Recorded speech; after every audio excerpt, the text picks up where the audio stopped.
Hi, I'm Tom Zimmerman from the EMDR podcast. This is step 3 of the 4 blinks approach, a rapid flash-like memory reconsolidation approach. Step 3 is the combination of two things, and I wanted them, want to describe them almost as though they're the same thing. So step 3 is where we're going to identify the memory that we're going to work on. And we're going to work on this memory by not having it in awareness, by not thinking about it, by not feeling it, but yet it will be in working memory, and its movement and its change is going to happen while we're in a calm scene. So we do want to make sure that we're targeting a very specific memory. We're not targeting a theme. We're not targeting the whole of my 7th grade year. We're targeting a very specific, discrete, autobiographical experience, just like we might, in EMDR. So we identify the memory on one hand, and the moment we identify it, it immediately gets containered.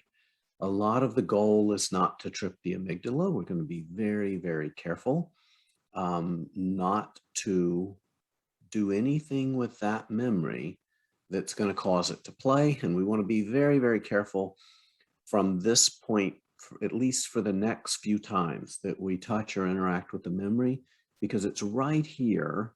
And the next few times that we quickly check in on it, when it may be most likely to kind of hijack the client, to spawn off a flashback or to cause some kind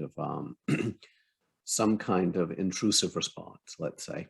So part of what we're doing, we're identifying the memory, immediately containering it. Think of it as one single thing. Now, if we ended the prior session where we developed a plan with the client, so next session, maybe we'll work on this memory with Flash, then again, all we need to do is say, the memory that we identified last session, do you want to work on that? Okay, good. The client already has a container. They already have a calm place. So good. I'll say very quickly, just imagine that memory, scoop it up, imagine that memory go into your container and push it out of your awareness.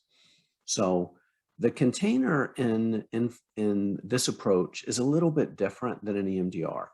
Number one, we're going to keep putting whatever's distressful in the container. It's not a one and done thing. We're going to 20 times, 30 times, maybe even 40 times. We're going to keep putting whatever it is that's distressing, slice by slice, into that container and pushing it out of awareness. In EMDR, it's okay to kind of have the container here. In Flash, we want to push it out of awareness so that we have all of awareness, all of focus for the calm scene. We don't want any part of the container or the trauma to intersect with the calm scene. Strategies for doing that are, once the client sees it go into the container, sees the container lid close, we push it out of awareness. Clients can imagine the wall in front of them like being a sky, right? And you just push it further and further and further away till it's like a little bitty dot in the sky. If clients have been to the beach, you can imagine them just pushing that container beyond the horizon and then just dropping it right beyond the edge of the horizon of awareness and of focus.